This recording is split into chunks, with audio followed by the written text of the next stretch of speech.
it's Olivia here, and today we're just going to do a short little sequence for the shoulders and the wrists. I know spending a lot of time on the computer or texting can really start to add some pressure and discomfort to the wrists, which then translates oftentimes into pain and pinching the shoulder. So this is just a short little sequence. You can do it as a break from working or add it on to whatever workout you're doing today. So we're going to start in a seated position. All you need is a mat. Actually, no, I lied. If you have really, really tight shoulders, I'd recommend getting like a towel or something that you can hold between your hands, but otherwise, just a mat is all you need. You'll see where I'm going with this, and if you need something, you can always like pause the video and grab it. So finding a nice tall seated position, make sure you're sitting up on your sits bones, shoulders over the hips, crown of the head towards the ceiling. We're going to take the hands behind us and interlace the hands. So this is where, and I'll move to the side so you can see better. This is where if your shoulders are really tight and clasping your hands behind you like this doesn't work for you, you can grab a towel or something between your hands just to give yourself more space. So either interlacing the hands behind or grabbing that prop, reach your knuckles away from your shoulders and try to keep your back from arching. So pull your belly in towards your spine. Take a big breath in. A big breath out. One more inhale here. On your next exhale, keeping your hands pushing together, and if you have your towel, you can use that too. You're going to take your hands towards the left hip. So you're tucking, in this case, it's the right side of the wrist to the left hip. I'm mirroring, so it takes me a minute for my brain to work that way. Tuck the left shoulder back, sit up really tall. It's a big stretch through the left shoulder, maybe even through the chest. Take another breath in. On your exhale, bring your hands back to center. And if you're interlacing your hands, I want you to release the hands and take the other thumb on top. So you'll interlace again, opposite thumb on top. It might feel a little bit awkward. Move your knuckles away from your shoulders. Big breath in. On your exhale, this time taking those hands towards the right hip. So you're tucking your hands, if you can, with the outer right hip. It's okay if it doesn't quite get there. So if you can slide your right shoulder back, lift your chest a little, pull your belly in towards your spine. Still sitting up really tall, take an inhale. On your exhale, release your hands, just shake it out, let it go. This time we'll interlace the hands in front of us. Push your palms away from you as you round your chest, let your ears drop in line with your biceps. Inhale here. And then take an exhale. Next inhale, reach the palms of the hands all the way towards the ceiling. See if you can wiggle your upper arms to be near your ears. Inhale. And on your exhale, round. So a few more times like that. It's almost like a cat-cow. Inhale, finding a little arch. Pushing the palms towards the ceiling, keeping the fingers connected. Exhale, round. Two more. Inhale, reach it up. Exhale, suck your belly in towards your spine. One more breath in. On your exhale, release your hands down by your side. With your left fingertips by your left hip, walk your hand out to the side and then reach the right bicep over the ear, just taking a nice side body stretch. Press down through the right sitting bone. If it feels okay for your head and neck, you can start to turn your head and look up underneath the arm. Otherwise, keep the gaze straight ahead or turn your gaze down. Inhale here. On your exhale, come back to center, go the opposite side. This time, right hand reaches out, left bicep over left ear. Turn your heart open towards the left. Tented fingertips on that right hand. Reaching through left fingertips, take a big breath in. On your exhale, come back to center and then just walk it out. Hands come forward, hips press back. Let your ears drop in line with your biceps. Inhale. Exhale your way back to center. Walk your hands back towards your shins. Reach your arms up. Inhale. On your exhale, bend your left elbow. Take your right palm to your left elbow. My arms are really sore. Press your head back into your hands, getting a nice tricep shoulder stretch. Keep pulling your belly towards your spine and really elongate the back of the neck. So you're pressing the head back into the support of the arm. Take an inhale. On your exhale, release your arms and go the other way. So this time, it's going to be your right arm that comes up, bend the elbow, catch the elbow with the left hand, press the head back into the arms, pull your belly in towards your spine, knit your ribs together. Two more breaths here. See if you can pull that right elbow a little bit more towards the middle back of your head. One more breath in. On your exhale, let it go. Let your arms come back by your sides. One more thing, seated upright for the neck, and then we're gonna get a little bit more into the wrists. So sitting nice and tall, reach your left arm out to the side, overhead, and then with your left hand, bring it to the right side of the face. So my left fingers are grazing the top of my right ear. Roll your left shoulder away from your left ear, and then let your ear fall towards the shoulder. So you're taking a nice kind of side bend here, left ear towards left shoulder away from the ear, stretching out the right side of the neck. If this feels like too much with your hand here, you can do this with both hands down and just let gravity kind of press the head down slightly. Adding the hand just adds a little bit of extra pressure, and you're never pulling on the neck, you're never really pushing the ear down. You're just letting your hand act as a weight here to help make the stretch a little bit deeper. Still pressing evenly through both sides of your seat. Take a big breath in. As you exhale, come back to center, take the second side. So this time it's gonna be right hand, left ear. Let your right ear fall towards your shoulder away from your ear. Hand is acting as a weight on the head, no pulling, no dragging. And notice if one side feels a little bit easier or different than the other. It's quite common to have really different ranges of movement laterally through the neck. So just notice, there's no right or wrong, there's no good or bad. Just notice what you feel, where you feel it. Let that inform you. Take a breath in. On your exhale, come back to center. Let's take some wrist circles in one direction and then go the other way. As you're circling here, notice if there are any points in your wrist circles that feel a little bit sticky. We're gonna work a bit more on the wrists. So when you're ready, come and find a tabletop position, hands and knees. I'm gonna go over the basics of tabletop. This might be repetitive for some of you, but it's always good to hear, and it's really important information for the wrists. So we have our wrists always underneath our shoulders. Look down at your hands, make sure that your fingers are spread really wide enough that you can clearly see the color of the mat between each of your fingers. Toes can be tucked or untucked. If your shoulders tend to be a little bit tighter, you can always turn your hands out slightly. So by turning the hands out, you're externally rotating the whole arm all the way up to the shoulder, and that will help give you more space in the front of the chest. If you don't need that, you don't need that. Another way you can check in is by seeing where the wrist crease, so that's right where kind of the hand and the wrist come together, where the wrist crease lines up with the top of the mat. Generally, you want your wrist crease to be parallel to the top of the mat.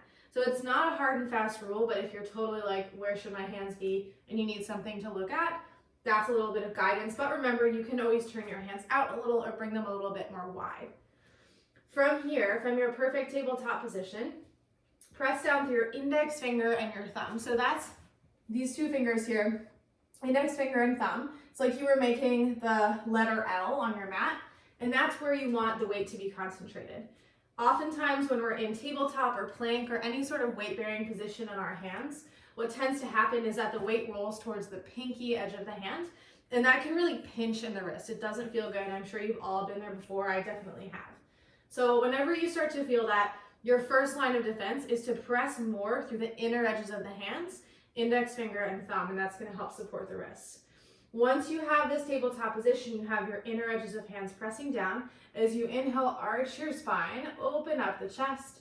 As you exhale, round, just moving through a little bit of cat-cow.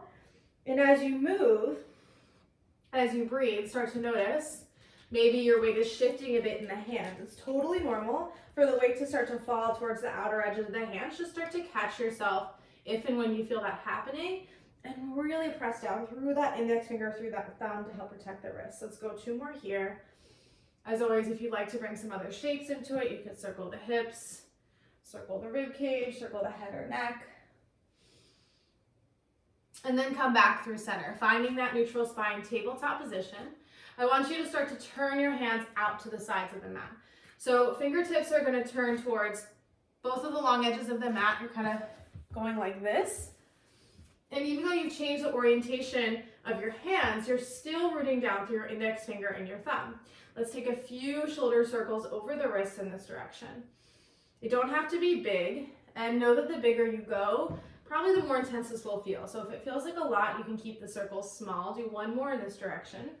Again, any pain in the wrists, inner edges of hands press more. And then come back, go the other way.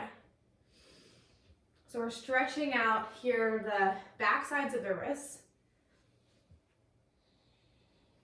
Come back towards center. Reorient your hands towards the front of your mat. And then we're going to take the right hand and spin the right fingers all the way back towards the knees. So left hand is pointing forward, right hand is pointing back. Start to take some cat-cows here. Little soft bend in that right elbow. And even though, again, we've changed the orientation of the right hand, it's still the same. Index finger and thumb is where you really want to press down the most. Try to get some weight off of that pinky side of the right hand. Let's do one more.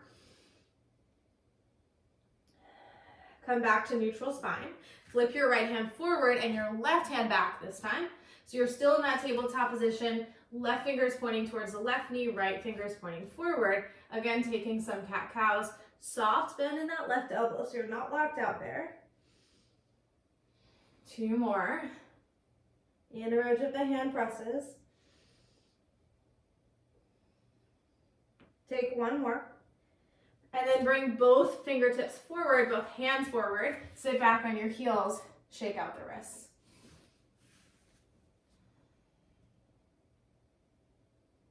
Come back to tabletop position, not too much longer here, but we want to get the other sides of the wrists as well. So we're coming into our table. One last thing, so you have a choice. You can either one more time do hands out towards the side of your mat, or if you feel like you're ready, you can turn your fingers, both hands, all the way back towards the knees. And then a few circles. So it's either circles like we did before with the hands pointing out, or circles with the fingers pointing back. Again, notice if your weight starts to shift towards the pinkies. If you're circling in one direction, go the other way. Press the index finger and the thumb down. See how that takes a little bit of the weight off. You're still going to feel that stretch. It might still feel intense, but it's not that pinching kind of wrist pain sensation. Come back to normal, neutral spine. One more time, sit back on the heels, shake it out. One more thing here. Let's take the backs of the hands. So back sides of the hands come down to the floor. Palms will face up towards your shoulders.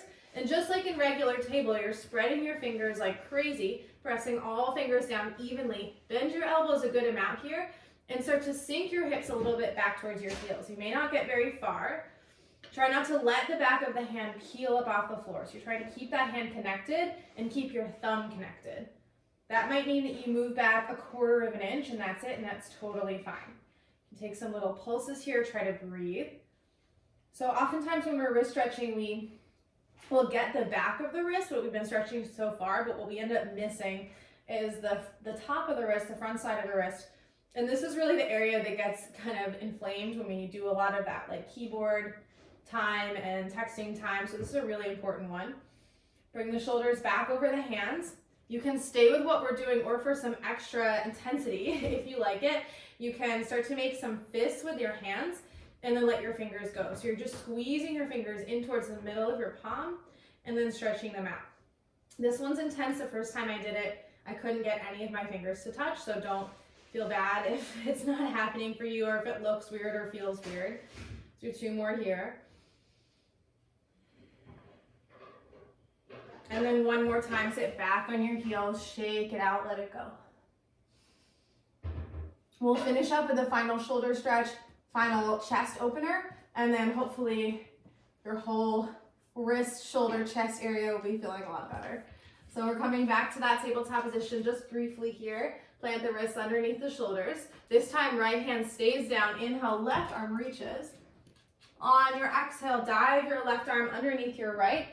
Bring the left side of your face down, twisting open to the right side. So you can stay with your right hand under your shoulder. You can kind of press into that hand to help leverage your twist. If you'd like a deeper stretch in your right side body, start to crawl your right fingertips up and forward. Left side of the face is down. Lift that right shoulder. One more breath in. My left palm is facing up towards the ceiling. On your exhale, right hand back under the shoulder. Reach up through the left hand. And then circle it down, setting up for the second side. Left palm presses. Inhale, right arm reaches. On your exhale, right side of the face down, right shoulder down. My left palm is under my left shoulder. You could stay here or start to walk your fingertips forward. Twisting through the torso. If your left hand is forward, see if you can lift the left shoulder. Pull your belly up towards your spine. Take another big breath in. On your exhale, slide your left hand back under your shoulder. Inhale, reach the right arm up, and then circle it down from our hands and knees, coming right onto our bellies to finish here. So find your way onto your stomach. Let's start with the right hand. So your right hand will come out to about 90 degrees. Half goal pose, 90 degrees. Can't see super well with this shirt, but my right elbow is about in line with my shoulder. It's not above, it's not below. Bring the right side of the face to the floor. Left fingertips down underneath your left shoulder. Start to bend your left knee as you roll to the right. This is a huge stretch for the pecs and the front of the shoulder. Your left toes may touch the floor, they may not. That part doesn't matter as much. But see if you can really press through the left fingers and maybe start to spin the left inner thigh towards the ceiling. It's super, super important, especially if you feel a lot of tension around your upper back and shoulders, to make sure that you're actually stretching your chest as well. Anytime that we spend sitting with our shoulders rolling forward, which is often the posture we assume when we're on the computer and texting and stuff like that, what that does is that shoulders rolling forward, kind of hunched posture, ends up shortening the muscles of the pecs. So even if you haven't been doing a million push-ups or you haven't been working your chest a lot, your chest is, those muscles are tightening, they're shortening just from that kind of seated position. So this is a super important one. Take one more breath in. On your exhale, roll back to your belly. You could also do this standing up if you imagine that the floor was a wall and I had my hand on the wall and I was turning away from it. If you have no idea what I'm talking about and you want to know, just shoot me a message and I'll explain that one better. Bring your left hand this time out to about 90 degrees. Left elbow is bent in line with the shoulder. Left side of the face to the floor, right fingertips to the floor. I've got a dog in the frame. Rolling onto the left side. So again, the right toes may touch, they may not super important there. However, if you are feeling this, not so much as a stretch, but more of like a kind of nerve pain or numbness or tingling in the left side, just make sure your left elbow is actually in line with the shoulder. Sometimes we bring it too far down, which will compress the nerve a little. So just slide the left elbow up if you're feeling any of that. You can also, if you're into this, if this feels good for you, play around with taking the stretch with the arms straight. I'm showing it on my right side, but it would be the side that you're lying on. You can try bringing the arms straight to like a half T shape. It's a slightly different stretch, but it's another good one. Spinning your right inner thigh towards the sky. Take another breath in. On your exhale, slowly roll back to your belly. Tuck your toes, hands under your chest. Press yourself up, tabletop position. Find a seat, and you're all done. Hopefully that gave you a little bit of relief in the upper back, shoulders, wrist area. Remember that the wrist and the shoulders are very connected, so oftentimes if you have tightness or pain or injury in one, it's going to translate to the other. Yeah.